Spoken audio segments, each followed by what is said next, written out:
Could it be that Bitcoin might actually break some of our tax systems and made it possible that every single Bitcoin transaction is no longer taxed? Today I talked with Robin, not myself, an actual tax consultant that understands the tax law and is practicing it in real life. And we talked about how Bitcoin can actually eliminate taxes, how Bitcoin itself should never be taxed in any system because it's money. We talked also about the Laffer Curve, how taxes have been developed in history, and what you personally can do with Bitcoin and taxes and optimize your own tax rate. Enjoy.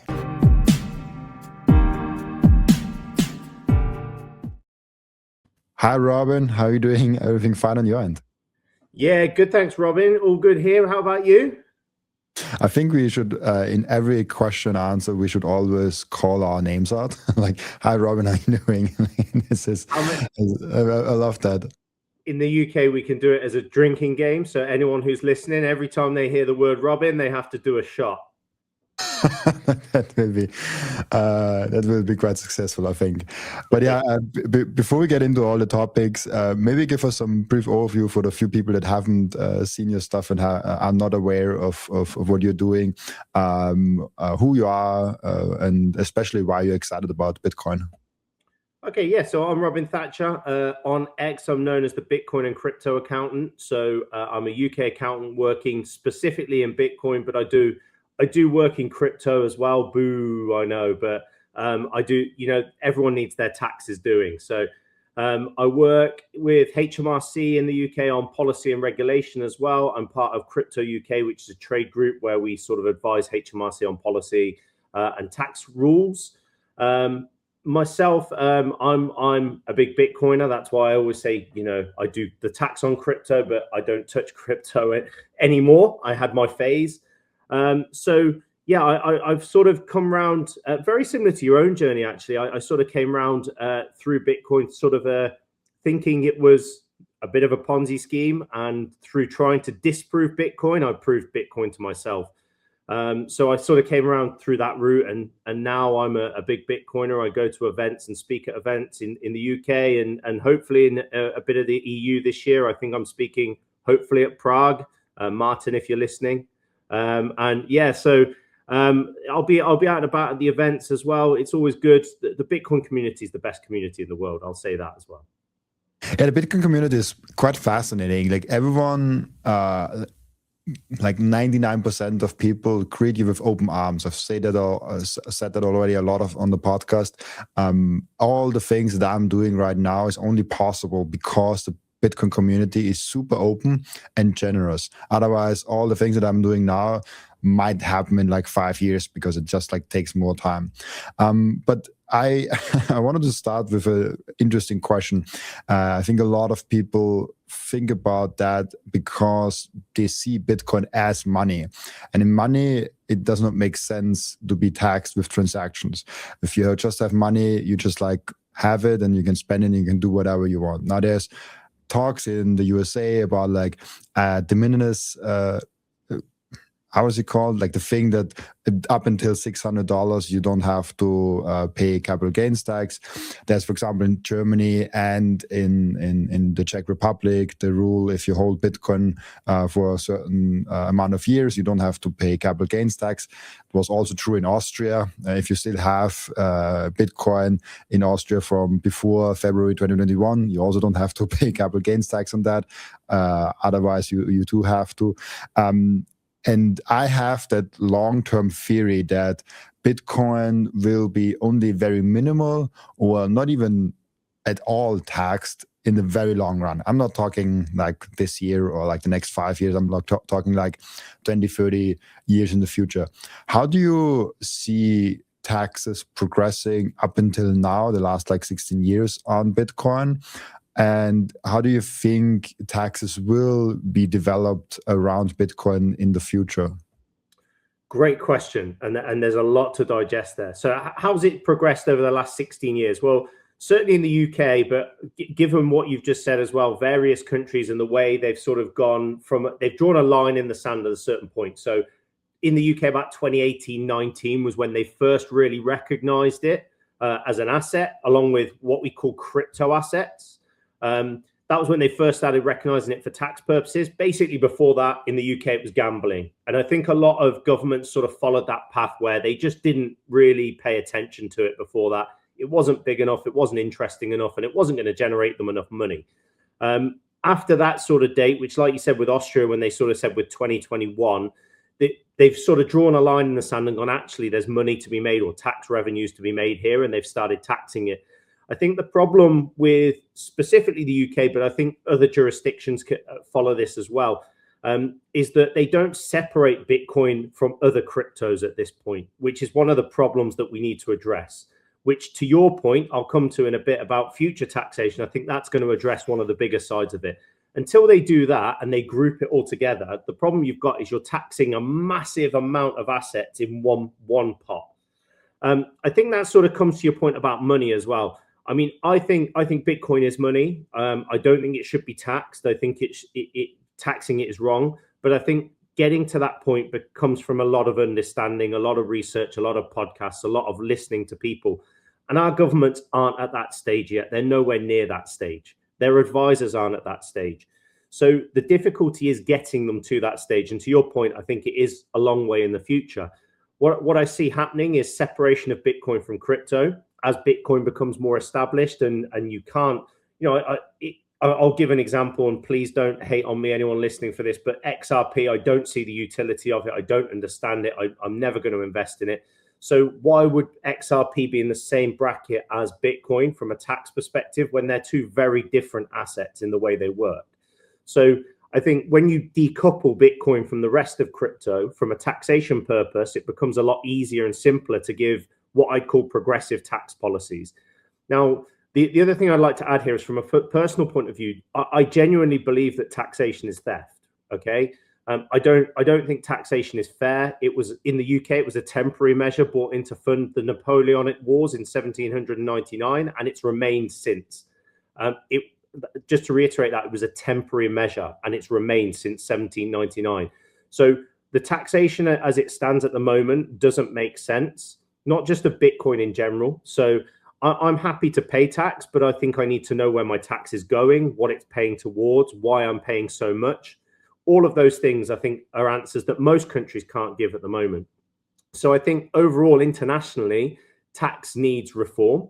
I think when you reform taxes with a new asset like Bitcoin, you inevitably see change that will be progressive tax policies towards Bitcoin. We need to... once governments really understand Bitcoin, I think they'll want people to invest in it. And by wanting people to invest in it, you give them tax breaks. That naturally comes. That's a good way to do it. I think that will come certainly over time. And then with that, I also think the asset classification may change. I think as Bitcoin progresses to become such a dominant asset in the global world, I think the tax of it will change. It will take one country, whether that's a major country or a smaller country. One country will make a significant change and then others will follow. What we find with the developed countries, I'm talking UK, Canada, Australia, the USA, once they make a change in their tax policies, generally the others follow. It takes years, but the others do follow. So I think you're on the right track. I think that's what we're going to see. But I think we have, as Bitcoiners and me personally, I have a bit of a fight on my hands, and that's a fight I'm willing to have over the next 10 to 15 years to tell people that this needs to happen. I like that. And it's also, when we think about taxes, and I love that most tax consultants that I meet are saying that taxes are theft, which is an hilarious thing. But like, why were they introduced in the first place, and like, why is it theft? I personally really do dislike taxes. I right now just see it as a cost of living in that country, almost like okay, yeah, like if I want to live here, I guess I have to pay that.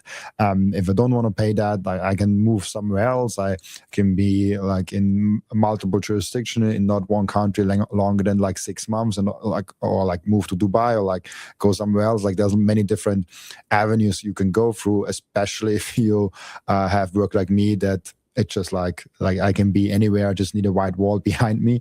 I can find this everywhere in the world, but I choose to stay in Austria because it's beautiful. I like the Austrian country. It's really, really nice. And the taxes that I have to pay, I see it as kind of the cost of the country and the thing that I get, the nice environment, all of that.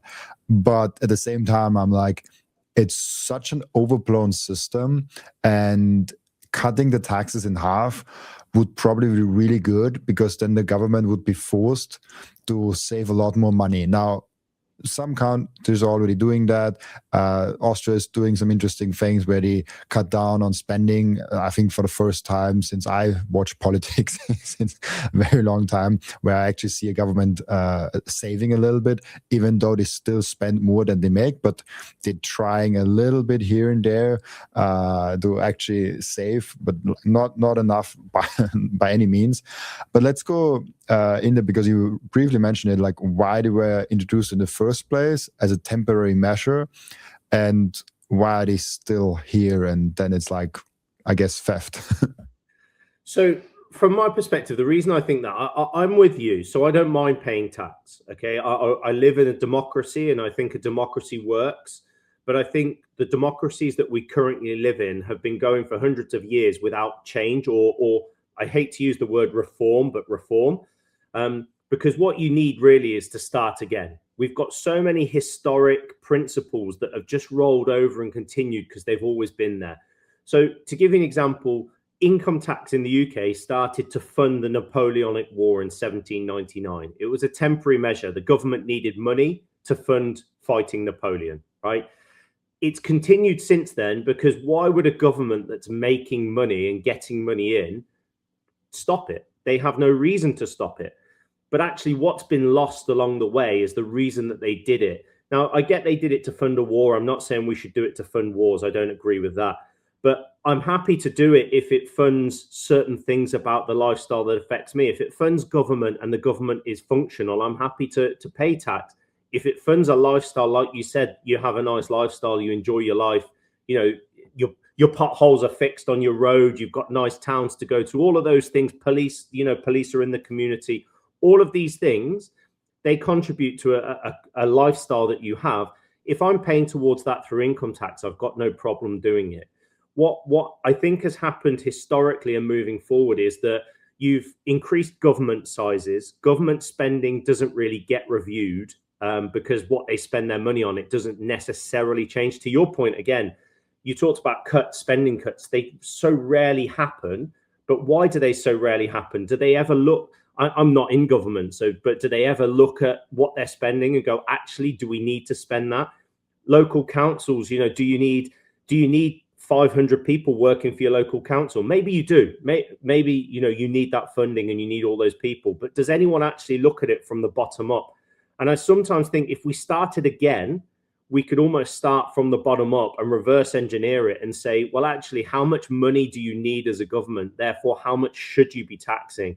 Because we've got this thing in the UK at the moment, specifically, I'd say, is that taxes never go down. They just gradually go up.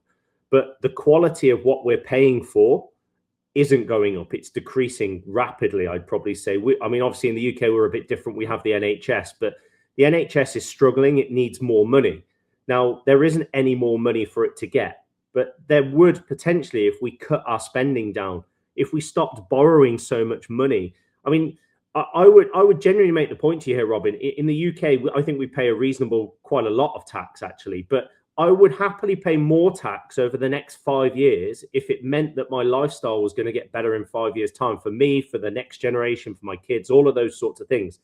Because at the moment, all we see is a gradual decline, and we don't see a way out of that gradual decline. So I'd like to see progressive tax policies that show that we're moving forward, even if that means paying more in the short term. Because at the moment, all that's happening is the expression is we're papering over cracks. And that's all we're doing.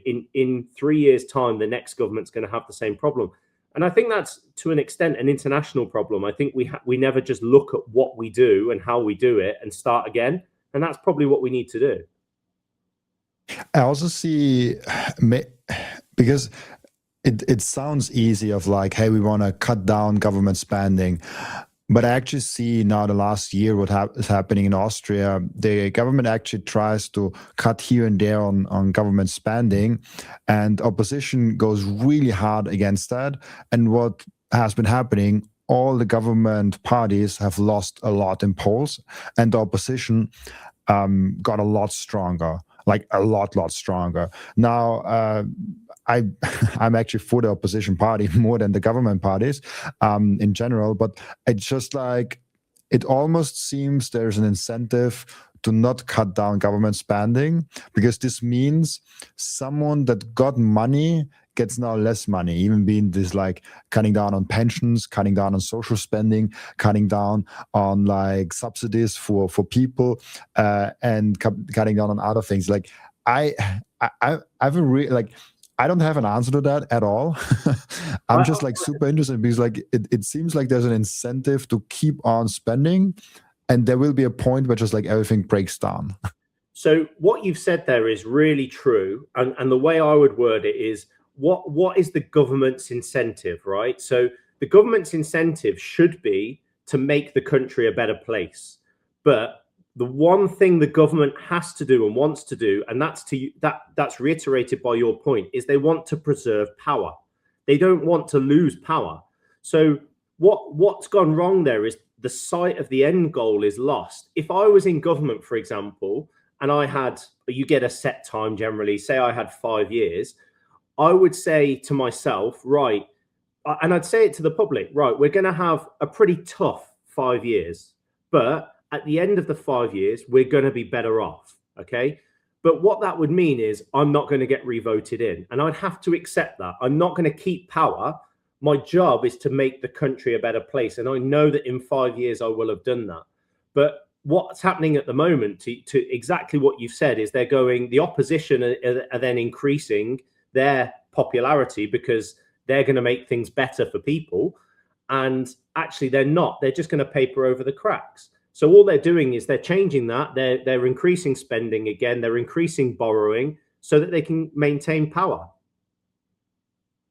I mean, I think the only one example, and he is highly controversial, is Javier Milei, that actually slowly started to cut down on government spending, I think, and he still got re-elected, which was a surprise to many of the observers, of the people that observed it.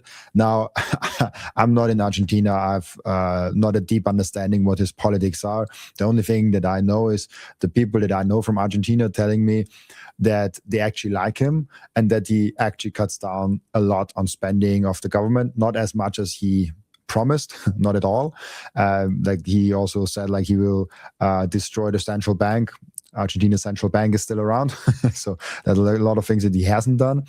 But this is, I don't know if you have observed him the last 2 years, but this is for me the first one that kind of seems to be successful in like cutting down spending and still being elected. I think the only thing I would say with Milei that I'm aware of is that he had a better opportunity than most, because Argentina's gone through such heavy periods of hyperinflation. So the people there are probably used to a lot more pain in their lifestyle than in certain countries that we would see. I think I listened to a podcast recently of someone who traveled to Argentina, and they said that the Argentinian people have such a different outlook on life to us. They don't, for example, they've been through hyperinflation, so saving their money isn't worth a lot to them in terms of spending power. So they're quite happy to spend it. Their restaurants are quite buoyant. Their lifestyle is quite buoyant because they live for the moment. That was what was observed by someone else, not by me. I found that quite interesting. But obviously, having been through those periods of hyperinflation, maybe that makes Milei's job a little bit easier, because they've already had that pain, and he can't be any worse than that, surely. I mean, Elon tried it also with Doge in America, and he kind of got booed out of the government somehow, or kicked out of the government somehow, because his businesses really suffered from all the political activists. So I don't know, it seems to be not a popular thing. But I really hope that we get to the stage where Bitcoin shouldn't be taxed. I really have that big hope, and I know like there are a few people that say like, no, like it will never happen, like it will be a money pot. But for me, it's always, I think Sailor brought that example once of the boats that were in some small island, and they were rich people coming into this island, and they were spending a lot of money in the tourist areas. But then at some point, the people that lived there was like, okay, why don't they pay taxes here if they use all the facilities here? And then they actually taxed those people. And then the day where the tax got activated, all the boats were leaving, which kind of shows that if you have capital that can just flee the country, like in a very easy way, as it is with Bitcoin, as it is with a boat, it is harder to tax that. It's harder to tax capital that just flees the country. That's why I guess governments really like to promote real estate as an investment, because this literally can't flee. Even if you sell it, someone else holds it then. So it doesn't really matter for the government who holds it. How do you think about this kind of like fleeing capital of Bitcoin and them being forced to basically not tax it, to be incentivized for Bitcoin to be in their country? I think it depends, first of all, on the future of Bitcoin. I think when you've got, maybe not my generation, but the generation before me, you know, the 20, 25-year-olds now, when they start coming into government, I think you've got a better chance of not taxing Bitcoin, because they'll be more progressive. They'll have grown up with this asset and they'll understand it a lot more. The problem is now people, even my age, 40 something years old, they're not going to have grown up with Bitcoin. So it's a big adjustment to them for a digital currency. The other thing I'll add to your point about the island, it's a very good point. That recently Thailand brought in 0% capital gains tax on Bitcoin. And I thought this was a very, very clever move, because what Thailand's done is they've basically gone, if you're going to flee your country with capital, we want you to come to ours. We don't want to tax you. We just want you to spend money here. And it's a clever move. It's a good way to get money in there, because if I'm a Bitcoiner and I'm saying, right, I've got loads of Bitcoin, I don't need to work again, I want to go somewhere where I'm not going to get taxed on if I want to sell it, but I'm going to go somewhere that you know that's quite beautiful. Well, Thailand ticks all those boxes all of a sudden. You can go and get a lot for your money there, and you can live out a happy life, no doubt. So what they've done is they've attracted me to their country. They're not going to get tax revenue from me, but they're going to get money from me, indirect tax revenue, you know, sales taxes, all of those things. I'm still spending money in that country. So all of those businesses that I'm spending money at generate tax. So it's all going into their economy. Now, again, to what you've just said, that creates a domino effect. Eventually, over time, if Thailand does generate a lot of Bitcoiners, and in the future Bitcoin grows, which we know it will, the amount of Bitcoiners grow, which we know it will, then suddenly Thailand becomes more attractive to those people, and you've got a bigger pool of people. And then you've got other countries that are going to go, well, actually, why are they going to Thailand? Well, that's because they're not taxing Bitcoin. And then suddenly you've got other countries that are going to go, well, maybe we should try not taxing Bitcoin and see if it attracts more people. And then you've got that ripple effect. It takes a long time. We're talking tens of years, not years, tens, decades. But over that time, other countries will adopt it. And then you've got a choice. If you're a UK, USA, France, all of those big countries, Switzerland, Austria, all of them, all of this capital that's fleeing, because we're going to have lots of Bitcoin millionaires in the future, all of that capital that's fleeing, you've then got an option. You either create policies that keep them there, or you force them into the other countries. So that's where I see it sort of going. I think that those countries eventually be forced into putting better tax policies in to keep the capital in the country. What they do with property, specifically in the UK, but certainly in other countries as well, is even if you leave as a person, your property is taxed in the UK. So if you own UK property, wherever you are in the world, you're taxed on it. You can't take that tax revenue elsewhere. So to your point, that's a very good point. It keeps it in the UK. They can't do that with Bitcoin. So it creates a bigger problem. So the only way to solve that is to create progressive tax policies that keep the Bitcoiners where they are. What are progressive tax policies? What do you mean by that? Progressive tax policies, it just means that policies that are going to create positive changes to the economic environment that you're in. So in the UK, progressive tax policies might be, well, actually, we're going to reduce tax, but reducing tax generates more revenue into the economy, which therefore increases the amount of money we're actually going to make. Because, for example, there's a sort of unwritten rule that if you limit businesses or say that over a certain point they're going to pay more tax, like they go up 10% when they reach 100 grand or something like that, what happens is you get a lot of businesses that will stay below 100 grand because they just go, well, I don't want to pay the extra tax. I don't want to work harder to get less. So I'm just going to stay there. I'm happy there. What you do by reducing those taxes is you say to those people, the harder you work, you're going to benefit, but also we're going to benefit. That's what a progressive tax policy does. By getting Bitcoin, as I say, in the UK, we have a lot of taxes. So there's VAT, which you pay on most items you buy, which is probably the most significant one. But if I'm a Bitcoiner and I've made a lot of money off my Bitcoin investment, and then I've got a lot of money left over and I pay no tax on it, what I'm going to do is spend that money. And by spending that money, I create VAT revenue. I create more revenue for the businesses that are going to get that revenue because they're making more profit and paying more tax. So it's about thinking about the longer term, not the shorter term. The shorter term is how much revenue you make.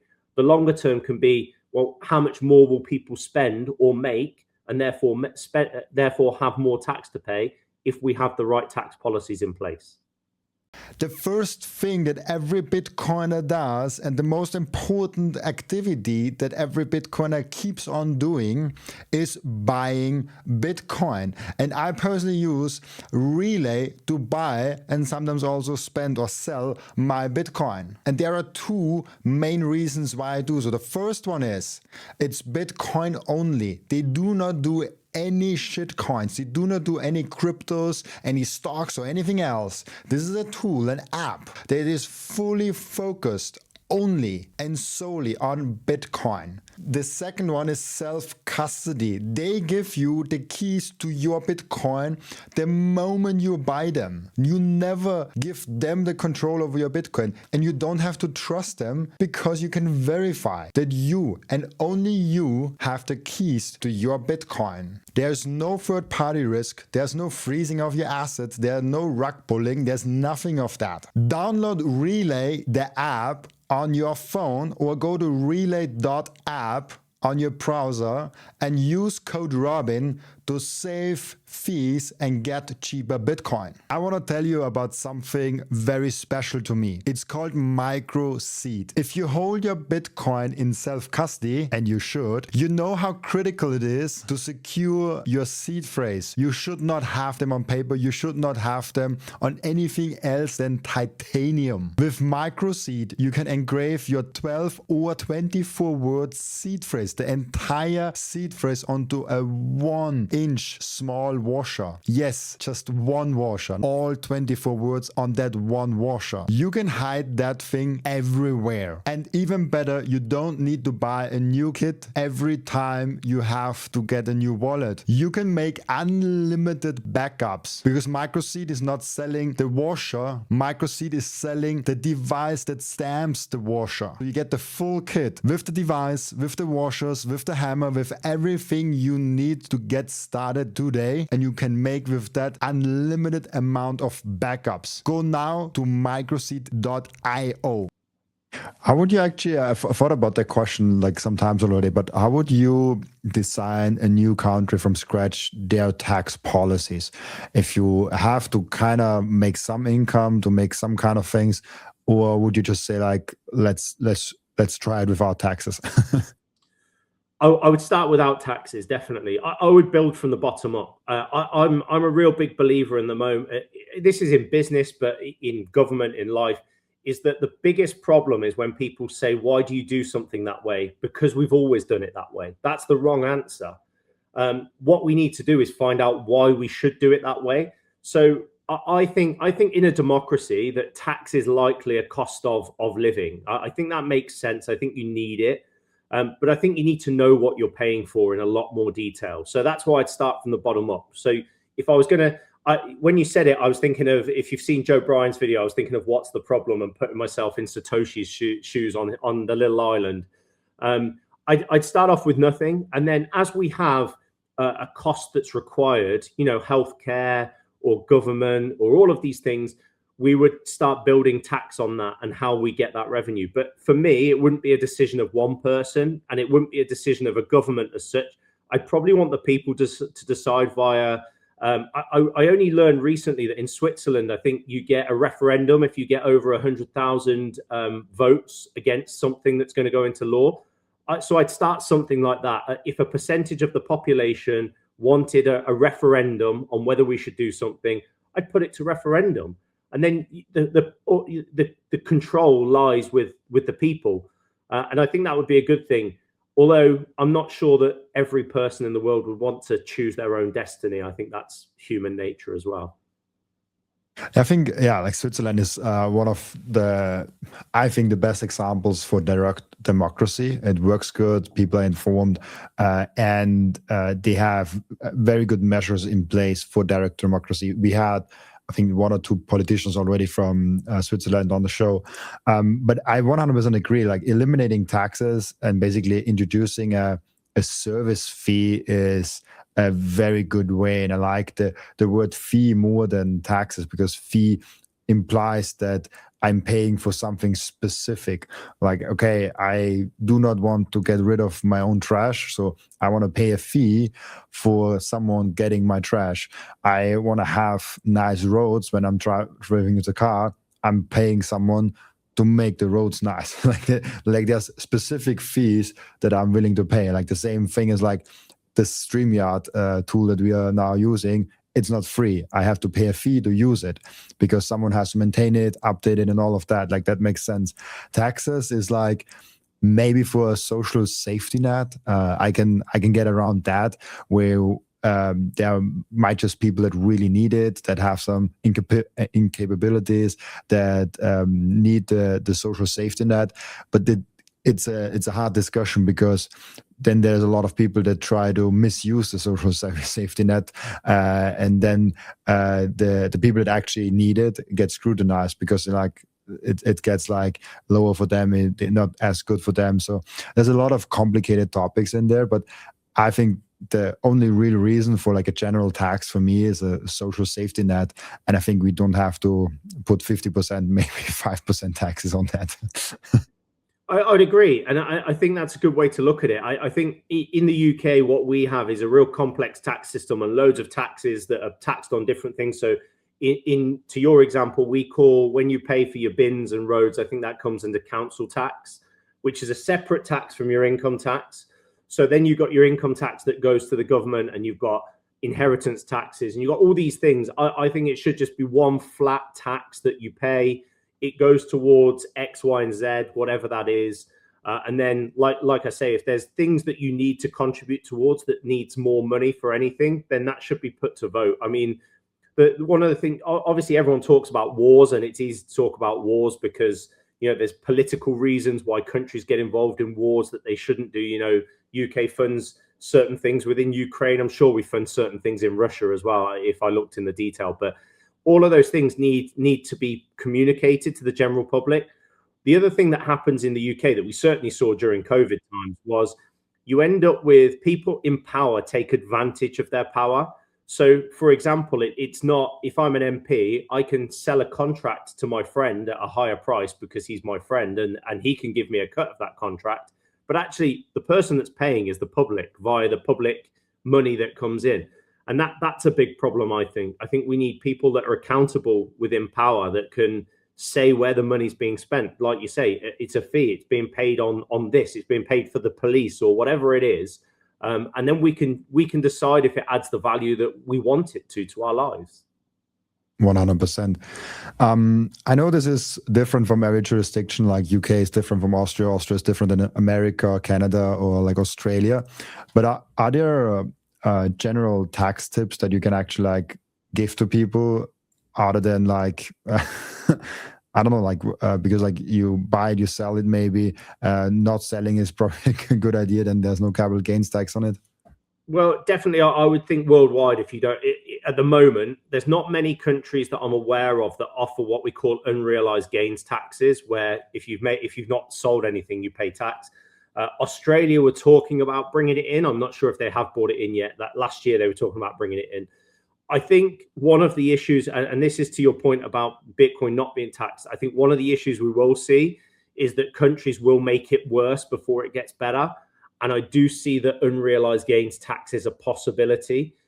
Because what we have at the moment in Australia, what they looked at bringing in was it's almost a wealth tax, but it's unrealized gains tax on wealth over $3 million. So $3 million in the UK, that's about £1.5 million. That's not really a significant wealth anymore. It's not what I'd call a high net worth individual. And the problem with that is when you bring in tax on that, it's unrealized gains tax. So if I had, let's use an example. If I had 100 Bitcoin, 100 Bitcoin, let's say that's $10 million. Yeah, it's a lot of money on paper, but it doesn't mean I live my lifestyle like I've got 10 million. It doesn't mean that I have 10 million in my bank. So what you end up with is if someone decides to tax me on that, what's my unrealized gains on that? If Bitcoin moves 10% a year, that's one Bitcoin I could be taxed on. And I'm not going to have that one Bitcoin to physically pay the tax. So I've then got to sell my Bitcoin to pay that tax. So I've got less Bitcoin because the government wants to tax me on unrealized gains. I think that's a realistic possibility in the future of Bitcoin. I genuinely do. I don't think all countries will do it, but I think that before they understand it, they're going to fight it a little bit more. But one thing to your point, anyone can at the moment buy Bitcoin, keep it, and potentially not pay any tax on it. And I would say that's a good tactic. What the future of Bitcoin should be is you don't need to sell it. You can loan against it. Loaning against any asset is not taxable as long as ownership doesn't change. In the future, I think that will be much more likely to happen. As you grow, the size of this asset, it's the equivalent of having a house, right? If I had a house that I bought for, I don't know, 100,000, and in 15 years' time, because I bought it in the right place at the right time, it's worth 5 million. I might not necessarily sell that house, but I can get a mortgage on that house to get money out of it. As long as I repay the mortgage every month, I can get a mortgage. So I've suddenly got a £5 million house or a $5 million or whatever it is, and I can pull maybe up to $4 million out of it. So I don't need to sell the house and realize the gain to do that. I can get $4 million on a mortgage from it. I just need to be able to service the mortgage. And by service the mortgage, I mean make the repayments every month. So potentially I can get money out as long as I can repay it in the right way. Because usually what happens is the money you repay with comes out of taxable income. You have to make money to make those payments, which means that that's taxable income. So that's generally the way any tax system works. So certainly with Bitcoin, if you can buy, hold it, never sell it, then you'll be in a position where you don't have to pay taxes and you can grow your wealth systematically without ever doing anything. Yeah, to your point, like unrealized capital gains tax and wealth taxes are horrible incentives because then you're incentivized to spend it and not have a lot of wealth, which is horrible for society because then we have people with less capital and less strength. Then also we need citizens, we need people that have the most possible strength. If you have a country where everyone has a lot of money there, a lot of capital to deploy, it's a very strong country because then people can fund their own companies, fund their own projects, and can do actually a lot of it with it. So having capital is something very, very important. And I hate that notion that is in politics somehow that like, oh, we need some inflation to incentivize people to spend it. We need unrealized capital gains tax to incentivize people to spend their money. Like, we don't need that. We shouldn't incentivize people to spend their money. We should just let those that actually want to spend something on something that is really valuable spend their money, and otherwise not. The whole notion of like we need the economy to grow, so we need to incentivize people to spend it, is for me like so weird, and it does not make sense at all for me. It's a systemic problem, though. I think, I'm not sure, I can't necessarily speak for politicians in other countries as such, but in the UK, we have a big problem with politicians and MPs and people in power don't understand the basic economics. To your point, basic economics, you need people with capital, right? They don't see it that way. They see ways to generate revenue. And the problem with that is it drives people away. I mean, in the UK, we had just a rumor of a wealth tax at the last budget that was only a few months ago, a month or two ago. And what that did was drive a lot of people to leave the UK because they've got capital, but it's tied up in assets, which most people who, if you realize and understand the economics and inflation, you're going to invest in assets because that's how you beat inflation. So wealthy people have got their money in assets. That's how they generally grow their wealth. And then if you start talking about wealth taxes or unrealized gains taxes, they want to run away from that because that puts a cage around them, a big cage around them that they can't get out of. You know, if the UK brought in a wealth tax, anyone wealthy within the UK is stuck in the UK. And if they want to leave the UK, they've got to pay a lot of money to do so. And that's not what you want, because that doesn't encourage capital growth. That stagnates it. That's, you know, it forces it to leave for a start. And when they leave, you force them to never come back, because they're never going to come back if they have to pay a wealth tax. So, and again, new people that want to come to the UK, and I'm using the UK as an example where it applies to any country, but you know, you'll have foreign countries where someone might go, right, I'm going to go open a business in the UK because it's a booming economy. It's a, you know, it's got the FTSE 100, all of these things. You might look at it and say that's a good place to go. If you've got a wealth tax, well, actually, why would I go and generate capital in the UK? Because all they're going to do is tax me on that capital before I even realize it, before I take it. They're going to tax me on it, and that's going to make me stagnate and not be able to grow my capital more. Reinvestment, all of those things. So I think it's an absolutely true point. I found something. I want to show this to you. I don't know how accurate or like how recent this is, but I talked with other people around that was also fairly recent. And I just don't know how recent this one in particular is, that the net outflows and inflows of millionaires. There we have the United Kingdom in the sandwich of China, India, South Korea, Russia.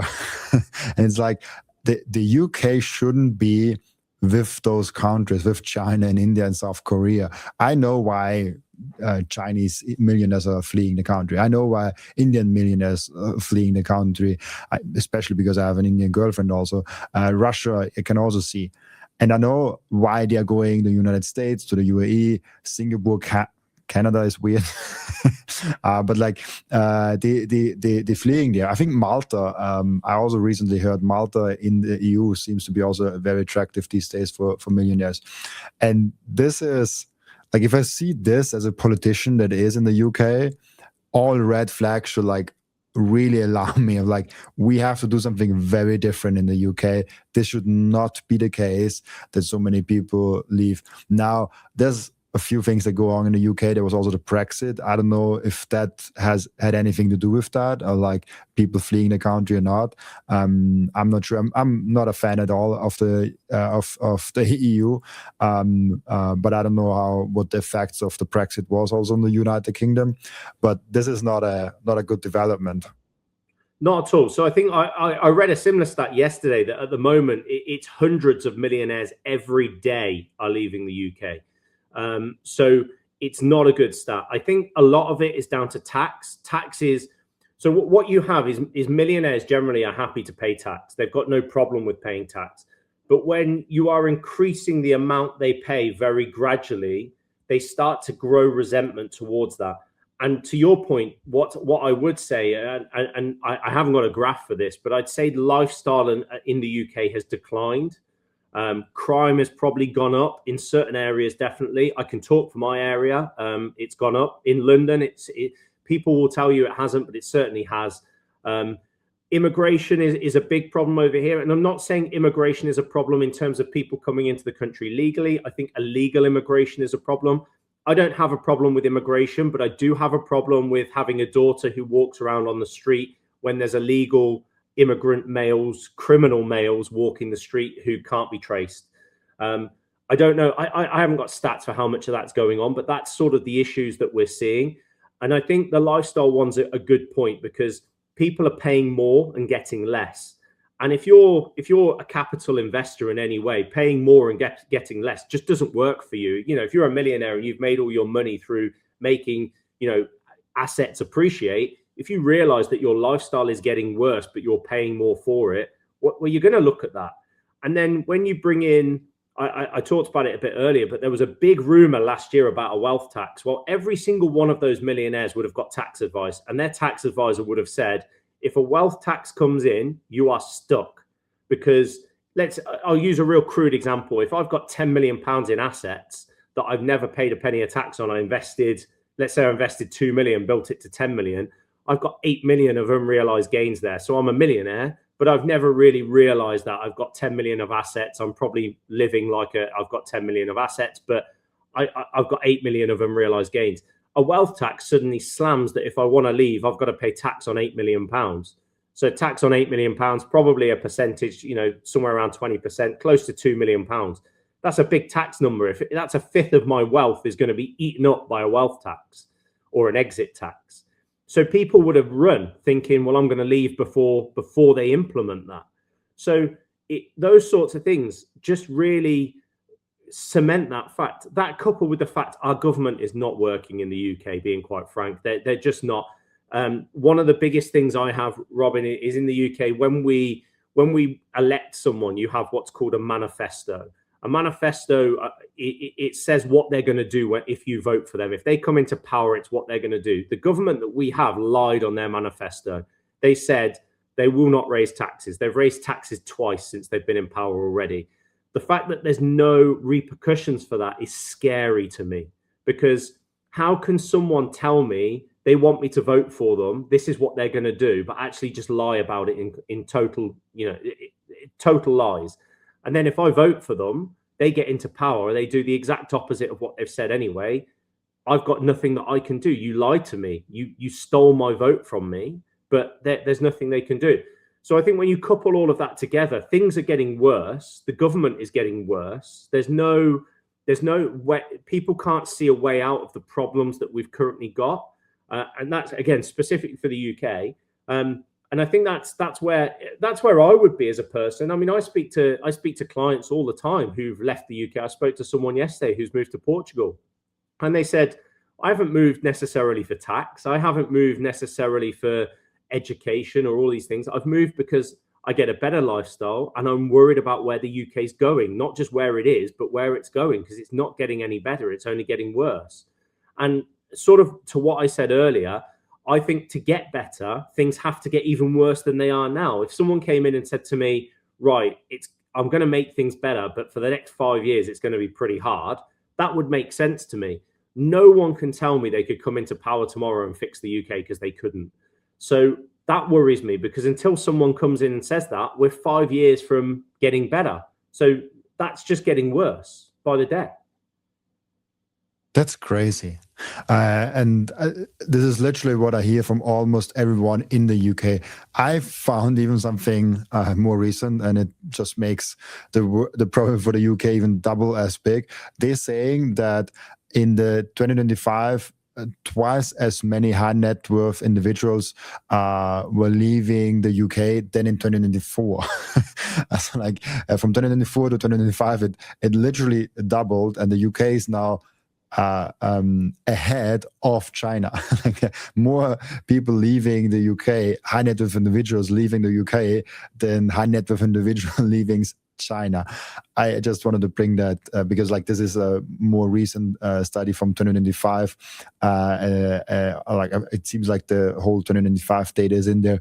Then the study that they did in 2024, it just like reiterates the point that I think the UK has a problem. I'm not 100% sure wherever the problem lays. As you said, like the outlook for the country, the way of living.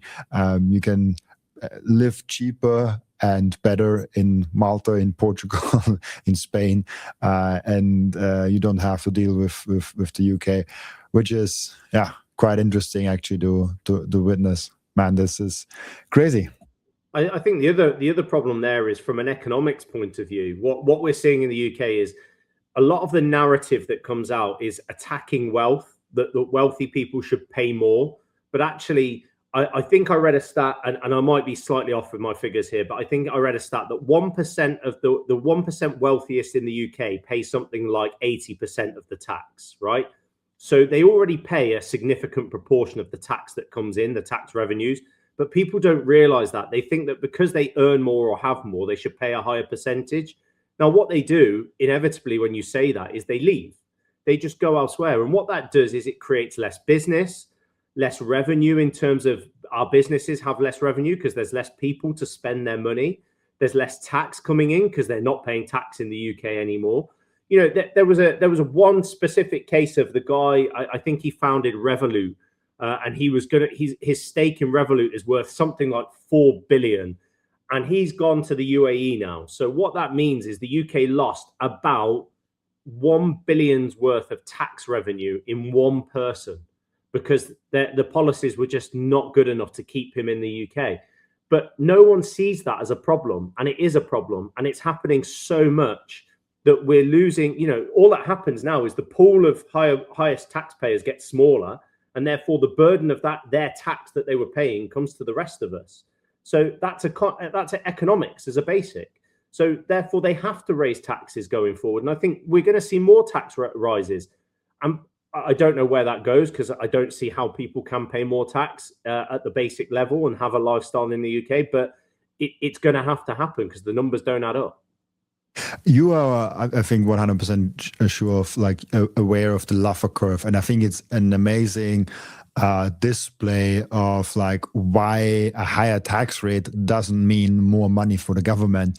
I will let you explain what the Laffer Curve is. Probably you can do it better than me, but it's like it's one heck of a crazy thing.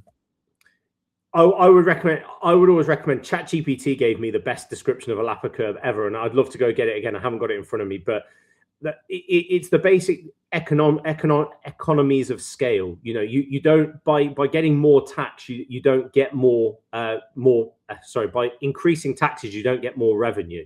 That's the general principle of it. You know, like I said earlier, when I talk about progressive tax policies a lot, and that's because I think progressive tax policies. I don't know if you're aware that there's a woman in the UK who was Prime Minister for a very short time called Liz Truss. Liz Truss, I met her recently at a Bitcoin event. She's actually really switched on, really clever. When she came into power in the UK, she tried to reduce taxes and she got laughed out. And actually, I think if she'd have been allowed to reduce the taxes the way she were, the UK would probably be in a better position today. The Laffer Curve explains all of those things. And I think it's something that if I could teach it to MPs and sit in the Westminster and show it to them, it would be a great advantage, because I just think the Laffer Curve explains everything we've just talked about in the TLDR summary, really. Yeah, and this is really great. When I heard the Laffer Curve, I was like, oh, wait, that makes so much sense. Basically, when you have, obviously, at tax rate 0, you have no tax revenue. So, like, if the government has 0 taxes, they also don't make any money. Then as they increase the tax rate, they get more revenue. But at some point, people getting fed up by how high the tax rate is. So they either leave the country, they cheat on the tax on the tax forms, or they just stop making more money. And as you said, like with the 100K, like if you're incentivized to stop at 100K, you will stop at 100K because you already can live comfortably. So in many cases, I think we are at this Laffer Curve here somewhere, where if you reduce actually the tax rate, you actually can increase the tax revenue for a specific country. And actually, at the last election, only one party leader in Austria said that. And I was like, he is one that I should probably vote for, because he's the only one that actually talked in an interview before the election that reducing tax rates will increase tax revenue. And I'm like, he gets it. Like this is someone that actually understands basic of economics.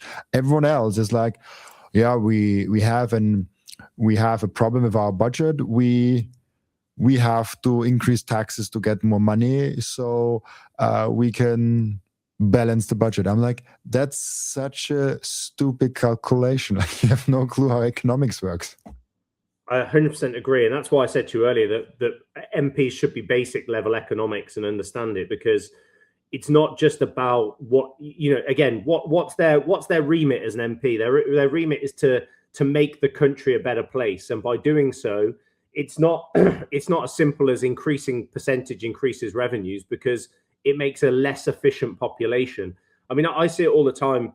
I speak to a lot of people who work in the NHS and a lot of surgeons. And what I've seen in the UK is a lot of surgeons actually reduced, if they haven't left the UK, they reduced the amount of hours they work, which means that there's less available surgeons in the UK. And they'd sort of go, well, you know, it's not they're not making as much money by working the extra day, but what they are doing is making a less percentage for working that extra day, which means that the money that they're making per hour as such is less to them. So therefore, if they reduce it one day, the percentage they take home is higher for working 4 days than it is for working 5 days. And they quite often work on those metrics because they earn a good wage. They're quite happy working one less day a week. They've got but what that means, the ripple effect is, first of all, less overall revenue. But second of all, that's one less surgeon available to our health service. And then, you've got to couple that with the fact that they can go to other countries, get better lifestyles, earn as much money. It's not even, I think one of the things I learned in life is it's not just about how much you pay. It's about the lifestyle you get for how much you pay. You talked earlier about how beautiful Austria is and how beautiful the lifestyle is there. I wouldn't say I have a beautiful lifestyle here. I'd say I'm quite lucky, and I'd say it could be much worse. But I'd certainly say that for what I pay tax-wise, I could get a better lifestyle elsewhere. And that's probably quite key to me and my family. The most important thing for your Bitcoin journey is not buying Bitcoin, but it's how to keep them. And yes, you have maybe the right tools, but how do you actually go ahead and stick it all together so it's the most secure for you personally? Self-custody is a deeply personalized journey, and the Bitcoin way is helping you exactly finding that correct setup for you personally. They are also helping you with securing your own cybersecurity. And if you want to go one step above all that, you can even get a consultation for a Plan B residency. Go to thebitcoinway.com/Robin and you will get a 30-minute free consultation. I finally and officially mine Bitcoin. This is not just something to stack more Satoshis, but it's most importantly also to support the network. Individual miners are the ones that keep the Bitcoin network decentralized. And by the way, you get KYC free Bitcoin. That's why I use Simple Mining. I get an actual proper Bitcoin miner. They set it up for me. They repair it if it breaks down. And most importantly, they let me choose the pool and even connect my own full node. I'm completely sovereign and I'm completely in control, and I can sign up with Ocean, no account needed. I just give them a Bitcoin address and then there's mining going on. No KYC, nothing. So if you're ready to mine Bitcoin, go to simplemining.io, tell them you come from Robin, and let's mine Bitcoin together. Yeah, 100%. It's I was hating a lot on Austria like maybe 7-8 years ago, and then I started traveling, and now I really like that everything is very tidy, that we have extremely good water. I cannot drink water from many other countries. The water in Austria is like so good. And Switzerland, I love the water in Switzerland. Yeah, Switzerland is one of the only countries that they can really compete with that. Maybe even like being a little bit better. And Switzerland also has less taxes, but the cost of living is a lot higher. I was going to say, yeah, cost of living is a little bit higher, right? It's like the taxes, the taxes are like lower a little bit. Like for example, corporate tax is like I think 10% lower than in Austria, depending on what canton in Switzerland you are, because like it depends on where in Switzerland you live. And the corporate tax in Austria is in whole Austria the same, but the cost of living is about twice as much, depending on what you buy, maybe even like 3 times as much in Austria. So there's like a hidden tax of like cost of living. There's also something that like, obviously that's not a direct tax that the government gets or something like that, but cost of living is also something you should consider when choosing the country you are residing in, because this is almost a tax. If you have zero taxes, if you have zero sales tax, but you pay 3 times as much for food, for the same amount of food and the same quality of food, like take the thing with the taxes because it's cheaper for you. No, I totally agree. So, and that's all the things that you sort of have to factor in, because I've been to Australia a few times, and over there, their tax rates are they're very similar to the UK in the way they feel about taxes and politicians, etc. I've always said that in many ways, though, they pay the same for a better lifestyle. So, you know, the food is expensive, but food being expensive is only the same as the UK. It's not better. I thought that I did a lot of research into Dubai as well, and obviously a lot of people go to Dubai and they pretty much pay no tax there, right? But the lifestyle is probably 10-20% more cheaper, which more expensive, which effectively is a tax in a roundabout sort of way. So you have to factor all of those things in. I always say it is so much about lifestyle. I mean, I haven't been to Austria, so it's going to add to my list now you've just said that. But one thing I saw in Switzerland when I went to Lugano was, yes, it is more expensive, but at the same time, the lifestyle there is really good. They do have a really good lifestyle, beautiful way of living. So I think that's really important as well. I think that's where the UK is failing massively. I describe Austria as, I mean, it highly depends where in Austria you are, probably also in Switzerland. But for me, Austria is maybe 10%, like Switzerland is 10% nicer than Austria, but like 200% more expensive than Austria. So like if you really like Switzerland, most likely you will be you will be loving Austria. The only thing is, in Austria, there's the EU. Now, most parties, especially the biggest party in Austria, actually is very against the EU. And a lot of regulations come from the EU, getting dampened a lot in Austria. So it's not as bad, but still you have to consider, if you really don't like the EU, you pay a higher tax for cost of living in Switzerland, but you get a country without the EU. Now there are some voices that I hear that Switzerland slowly gets closer and closer to the EU from people that are living in Switzerland. I hope that's not the case. But yeah, like there's a lot of different things to consider. But if you really like Switzerland, there's a good chance that you really like Austria. We need a Bitcoin event in Austria then.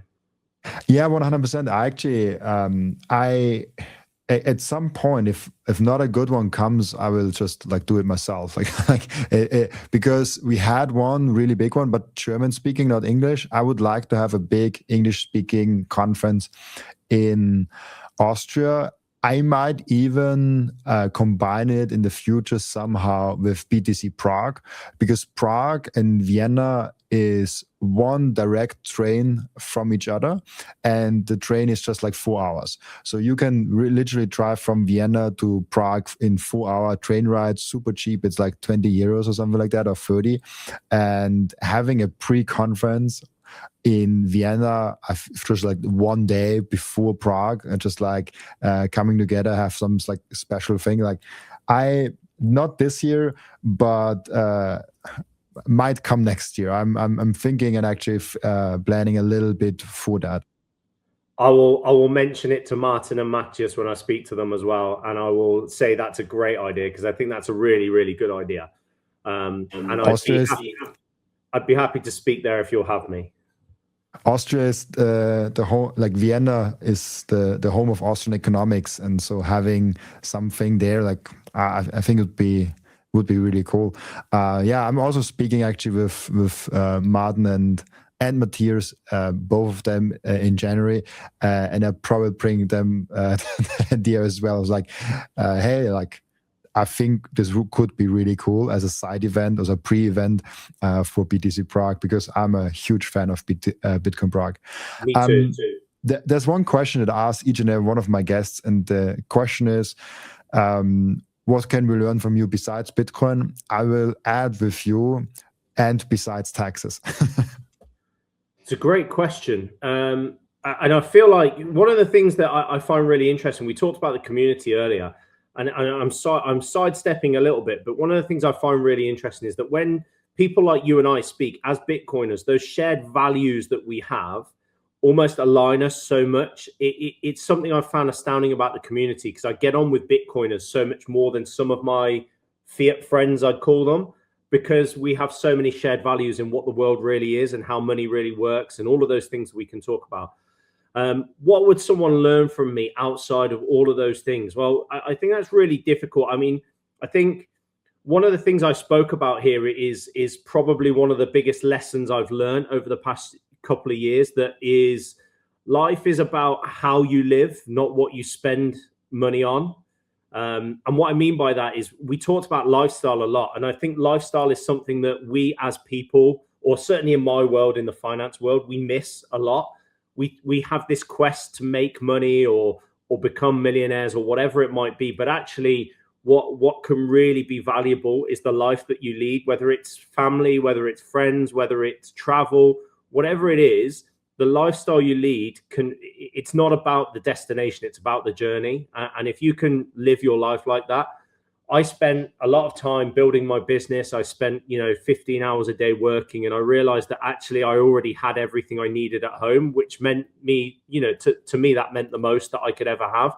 Because once I realized that, the journey became more fun. I could enjoy it rather than looking at the destination. And I think a lot of people miss that. I think from me in the UK, I've spoke to so many, high net worth clients that want to leave. And when they've left, they might have gone to Dubai, for example, because it was an easy option. And when you go to Dubai, it's not for everyone. It's not the lifestyle that everyone wants. And people go there for tax reasons, but then they get there and they realize, actually, it's not what I want out of life. And that's what I mean by that. You don't have to choose a place based on what you're going to pay. Choose a place on what you're going to get for what you pay. And then you might be happy with what you pay anyway. So that's why, I mentioned Australia earlier. I've traveled to Australia extensively. It's a bit far for me to live with the family, but if I was going to go there, I'd be happy to pay the tax that I'm paying now because the lifestyle is so much better. I think that's the key for me. I think that's probably the one thing I'd tell anyone. I like that point. And I dislike Dubai for the same reason. Like I see the tax rate, I see the living standards there, I see the high quality of like food and all of that things, but I really do not like it. Almost feels like I'm living some kind of microwave. It's very hot. There is a lot of AC going on. Every time I'm there, I'm getting half sick from the ACs. It's like, I don't know. I don't feel good. I'm also a walking person. I really like cities where you can walk around a lot and not always have to be in the car, because like if you have like a walking distance of 20 minutes, I'd rather walk that than drive with the car or take public transport or taxi or something like that. And it's just not possible in Dubai or like Abu Dhabi to walk anywhere. And the greenery I miss a lot. I agree. So one of the places that actually really surprised me and impressed me was Lugano. I know it's expensive to live there, but it's a beautiful place. You can walk around it, no problem. Obviously, it's Bitcoin friendly, which helps. But it's beautiful greenery, all of those things. It ticked a lot of boxes, and just being able to go to a restaurant, sit outside, even though it was October, Plan B, so it wasn't even summer. But it was beautiful. Just those sorts of things. I think I valued that a lot. I think that's really good. So Austria is definitely going to go on my list now. Yeah, Lugano is actually something where I'm like, if Austria gets for some reason very unattractive, Lugano, if I can afford it, Lugano is actually on very high on my list. I was there, and you step out of the train, you look there and like, wow, where am I? Am I in paradise? Like it's like a castle. It's like the lake that looks almost like an ocean. It has a very nice feeling. The weather is very nice. It's very Italian focused, so the food is really good. Really good. I always love being in Italy because they really take their food very serious, and very high quality food and high quality standing of living. The public transport is amazing, very punctual, very nice, and so Switzerland is amazing. I think I can end it with that. Definitely, I'll be back in Lugano in October. I can't wait. Really, really cool. Also, one point that I wanted to say, like it's very nice that you mentioned like the goals and the things we are working always towards. There is a very big value in not having always those big goals and like I have to achieve this and be more grateful for actually what you already have. And being in that moment, it's super hard for me because I'm like goal getter. I'm like doing this and I want to achieve the next level. I want to get bigger and bigger and bigger and do this. But actually, just being present and like liking what you have already now and being satisfied with that, and then still just working every day to become just a little bit better, it became now a better strategy for me. I love that you brought that up. I think so. For someone like yourself, you've got to self-appreciate, because what you've done is amazing, right? You've achieved something that so many people have failed to do and would love to do. And you've got to pat yourself on the back for that every single day. And you're absolutely right. I mean, one of the things that being an accountant I see all the time, right, is I see people start their business here, they grow it to here, and they sell it and exit, and then they go, they should be happy, right? They've made millions, but they're not. They sit there and go, well, what next? What do I do now? They've got enough money to go and live the rest of their life happily and well, but they don't want to because they've got no purpose. They feel empty. They get depressed. They struggle. The best example I can give, there was one gentleman I had who made about 10 million pounds on selling his business. And he decided to continue working 1 day a week as a consultant, which was fine. But he bought a farm in Portugal. And he said it was the best thing he ever did, because he said he'd exited businesses before and he was always bored. He always said, oh, I'm not going to start another business. And then he started another business. But this time what he did was he bought this farm and he said, I'm busy every day. I've got things to do because it's a functional farm. It was an olive farm. He has to harvest all of the stuff. He had to rebuild a barn. And he said, I've got purpose every single day, but I enjoy it. If you can find that sense of purpose in what you're doing as well, that's key, because you can enjoy every day, right? You and I are both sitting here. We're technically working and we're getting to talk about these delightful things. And 6-7 years ago, I could only have dreamed of that. So it's fantastic. And you do have to appreciate those points, because at the end of the day, the destination's only one place, but the journey's the fun of it. 100%. I couldn't agree more. We have an end routine in the podcast where the previous guest is asking a question for the next guest without knowing who the next guest actually is. And the previous guest asked you, I think, a very suiting question. Is an emergency cash fund a good idea for Bitcoiners?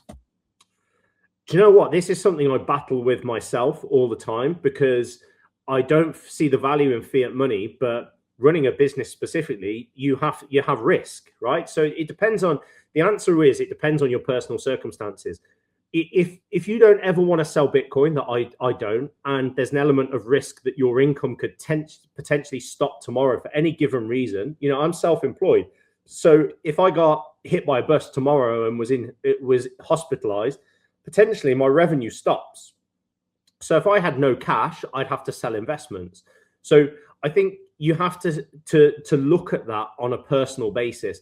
I'd love to have no cash because inflation erodes it away. I could have a 6-month emergency fund, as I'd call it. I think everyone should have a 6-month emergency fund, really, in whatever capacity. But I could have a 6-month emergency fund. That could be £30,000 in cash. And I'm watching inflation erode that money away. But I have to have it, because if something happens, I cannot cover that. If I had it in Bitcoin and Bitcoin dipped a significant percent, I'd be selling at a loss that I don't want to sell at. So you have to look at it based on personal circumstances. But I think you have to cover every eventuality in life. So I think that you should have some cash reserves, yes. But I understand why a true Bitcoiner would battle with that every single day. Yeah, it's about not being forced to sell Bitcoin also. Just like diving through periods where, I don't know, your car breaks down, you have to pay for something, and not being able to force sell your Bitcoin because then there's a capital gains tax bill, or there is, or the Bitcoin price dips, then you don't have to pay capital gains tax, but you lost a lot of purchasing power with that. So there's all those reasons why I personally also think, and I are still working towards that because I realized that like about 3-4 months ago, that emergency cash fund is very, very important. And then there's a question, do you want to have 1 month, 3 months, 6 months, 1 year? And I think everyone has to look at his own life and figure out what makes sense for him. But like, you should have something. You definitely should have something. I do understand it as a Bitcoiner. I totally get it, and it is, like you say, 1 month, 3 months, 6 months. But you have to cover that eventuality of what if. I'm guilty of it. I sit there and go, well, it's not going to happen to me, but it's not going to happen to you until it does happen to you. So it's one of, and especially at the moment, because the way I see it at this moment is Bitcoin is so undervalued, and I'm like, I want to buy as much as I can while I can at these prices, because I still see that the next 1, 2, 3 years, I think we're going to see big moves, and it's going to be a lot harder to buy it when it's 250 grand compared to when it's under 100 grand. So I keep thinking, oh, I need to stack as much as I can now. But at the same time, you need cash for those eventualities, definitely. 100%. Thank you so much, Robin, for being on the show. It was lovely speaking with you, and I think we learned a lot about taxes and the future of Bitcoin. Before I let you go, where can people find you, ask you questions, and reach out to you? So I'm the Bitcoin and crypto accountant on X. So you can find me on there. Search for the Bitcoin and crypto accountant. I should come up. You can contact me. My business is By the Book Accountancy Limited in the UK. So I'm bythebookaccountancy.co.uk. Or I know Bitcoiners won't like this, but I have got a website that's cryptotaxhelp.co.uk as well. Really cool. Thank you so much for being on. And also thank you so much for everyone that is watching and listening for joining us today. As always, I'll be back. Thanks, I'll be Robin. back. Not tomorrow. I'll be back. I still have the old outro in me. I'll just be back.